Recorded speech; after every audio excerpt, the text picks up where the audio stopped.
Hello, everyone, and welcome to episode 92 of the History Hotline. My name is Deanna Lynn Cook, and I'll be your host today. And as you can tell from the title, today's episode is all about Caribbean Christmas fruitcake. I feel as though I'm in uncharted territory with this episode today because I actually can't eat cake. I'm allergic to egg. I've never had Caribbean Christmas fruitcake. And it really upsets me saying that. I've literally never had it in my whole existence. And I'm going to do a whole episode on cake. And at the end of this episode, I won't even be able to eat any. So please get your tiny violins out for me. But if you do like cake and you do like food, maybe don't listen to this episode on an empty stomach, because I'm going to be talking about all the ingredients of the cake, the history of it, how it was made, why it was made, and why we eat it today. Well, not me, but, other people.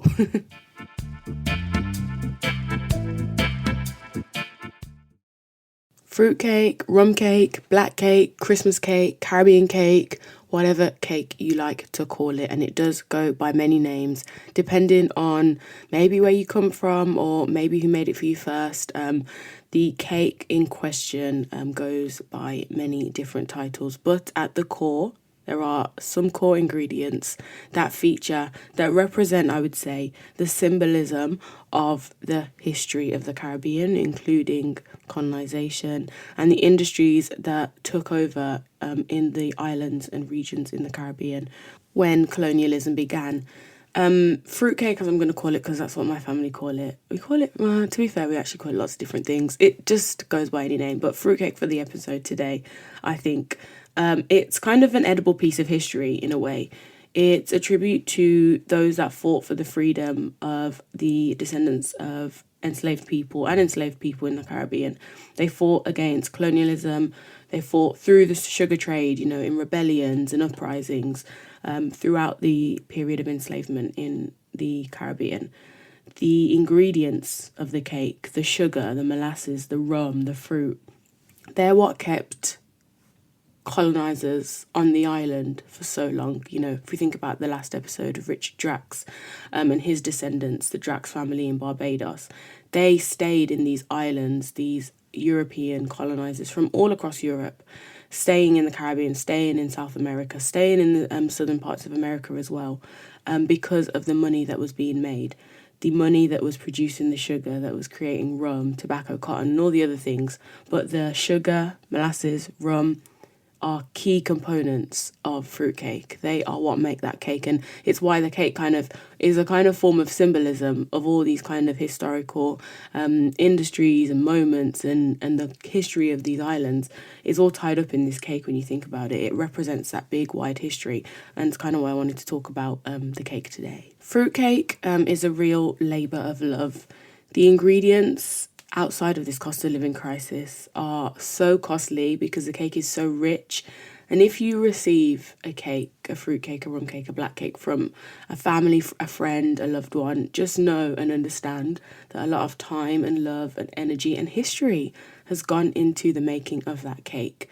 It represents, I'd say, a deep token of love, respect, friendship maybe, and being given a cake, especially at Christmas, is definitely an honour above everything else. My family take cake very seriously, and they are given out to people that really either need it or love it or appreciate it and will value it, because so much time and effort goes into it. It's a month-long period. The fruit that makes up the fruit cake are soaked in rum and rich wines and spirits for a very long time, sometimes months. Some people do it for weeks. Some people do it for days. I think you should do it for a bit longer than that if you do. But it's soaked so that all the alcohol is infused into the fruits. It makes it quite alcoholic in some cases, because those fruits have really been soaking their life away into a bottle of probably Rare Nephew if you're Jamaican. And so, this cake is very rich. It has a really dark colour, and that's why I think a lot of Americans call it black cake, because it is quite dark in colour, often a dark brown or a black. And it comes from the molasses and from the dark demerara sugar and the fruit and the rum all soaking together to make this really rich concoction of cake. Now, when I was researching this episode, I was thinking there was going to be like maybe one or two or three or a few islands or countries within the Caribbean that you had fruitcake, had black cake, had a rum cake, and I realised that there's a version of this in pretty much every island, even the islands that weren't necessarily colonised by the British. And I think that is just because of the nature of the Europeans that arrived in these countries, and bringing their own kind of their cakes and pastries and dishes that were then used and taken and influenced by the culture of African people that found themselves in the Caribbean, and the cultures of people from Asia, whether that be India or China, all add in their kind of mix and their spices and their take and their touch onto this recipe. And so there are so many versions of it, and rum cake doesn't necessarily have fruit in. Some rum cakes are just a sponge that's kind of rummy, if that makes sense. And not all black cake has fruit in, or the fruit's blended up so you can't see or notice the fruit. It's just got the taste of the fruit. And so there's literally variations across the Caribbean and even in America as well, of people carrying this recipe and adding their own twist and turn to it at many different points. The most common story with fruitcake is that it was brought over, especially in the Anglophone Caribbean, by the British as a fruit pudding. Similar to like a figgy pudding, British people used to, I don't think it's as common anymore, but have steamed fruit puddings. I think I've seen it on Bake Off once or twice. But yes, the concept of fruit, like mincemeat, raisins, apricots, sultanas, that kind of thing, dried fruit inside of some kind of heavy, stodgy cake pudding type mix. And that recipe is then picked up by those people of African descent and tweaked and changed.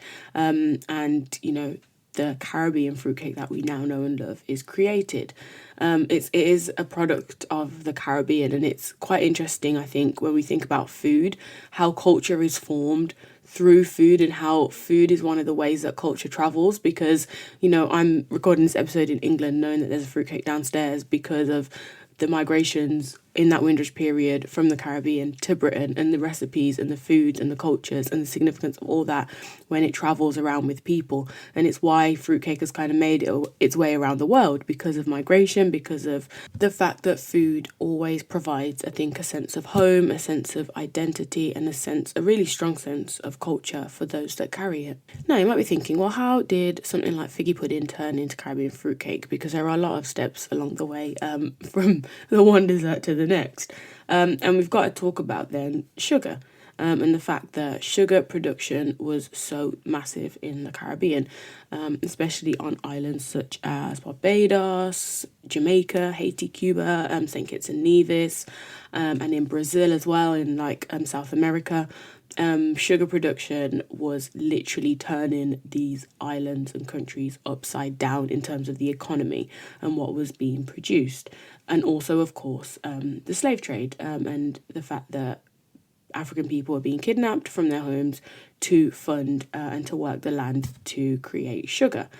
Sugar is a very laborious crop, especially pre-industrial revolution, where there is no big equipment, and it's literal steam to power everything that would help the sugar production. It was on the backs of enslaved African people to create this crop, and sugar is what creates rum. It's obviously what creates molasses, and they are some of the main ingredients within this cake. There is a story that suggests, due to the hot climate of the Caribbean, and the fact that, something like a cake isn't going to last very long in the heat, because, there's nothing in there that's necessarily going to preserve it, whereas alcohol is obviously a great preserver. And so the story goes that in order to preserve the cakes for a longer period of time, was that alcohol would be infused into the cake to help it last as long as possible in the heat. And that is one story. But alcohol, rum especially, in some of the Caribbean islands, is in such abundance that, it was easy to do. Whereas you might be thinking, well, it's quite expensive to be throwing rum in a cake. Well, if it's going to make the cake last and alcohol is in such abundance anyway, it didn't seem like a crazy thing to do. And so that's initially one of the beliefs of where this idea of alcohol, and rum especially, being inside of the cake, the rum cake, the fruit cake, starts.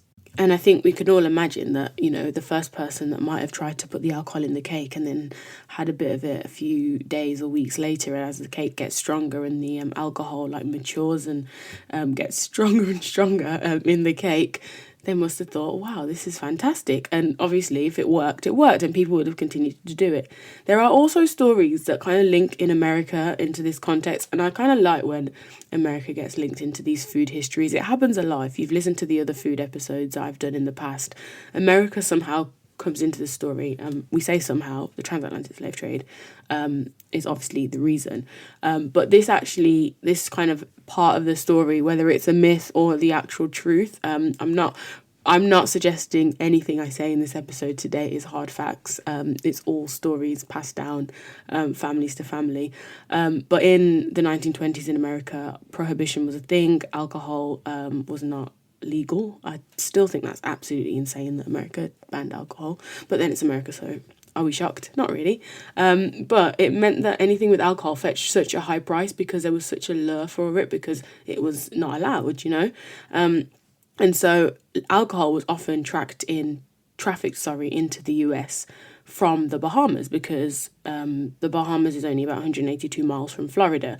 And it was literally such a profitable industry that Britain actually expanded the port of Prince George Wharf to accommodate for the amount of alcohol passing through it into America. But it was suggested that actually alcohol was put into these cakes because there was such a obviously like craving for alcohol that it was put into the cake, and that made what they now know as black cake in America. And it grew so much in popularity that kind of everybody and their grandma had a recipe for it because of the pull to the alcohol and this now alcoholic cake that was not allowed in any way, shape or form. And I wonder if it was just another way for people to get their alcohol fix without drinking it. Because some people make their cakes very alcoholic. I, as I said, haven't had any of them. But I always watch people eat it, and some people are like, oh, that's shocking. That's going to, send me to bed early. And other people that the rum doesn't really hit in the same way. But I think it does depend on what rum you use and at what stage you put the rum in. Because some people just soak their fruits in the rum, and so then that's kind of the fruits of the infused thing. Some people put rum in the mixture. Some people spray the cake with rum after. Some people pour rum on the cake after and then seal it up with like cling film so it all soaks in. There are many ways. Some people do all four of those things, and so their cake is basically a shot. You may as well just have a shot. And how did this cake kind of come about to be a Christmas tradition? Well, I'm not really 100% sure, but I think the nature of it being so rich and it's quite costly, I will say, to prepare, it becomes something of a tradition, something that you save for special occasions. It's not just had at Christmas. A lot of Caribbean weddings have rum cake as the main cake. You kind of look out for it really, and it's kind of is the cake going to be good? Is that rum cake going to be given what it should be? That's kind of, the thing to do if you're at a Caribbean wedding. But I think it's very clear that this cake is so loved. It's always sought after all times of year, but because of the process of soaking the fruits, a lot of people opt to just make it once a year at Christmas time for a special occasion. A lot of the time they're not iced, they don't necessarily look like the prettiest cake that would sit in the bakery, but it's all about the taste, I'm told.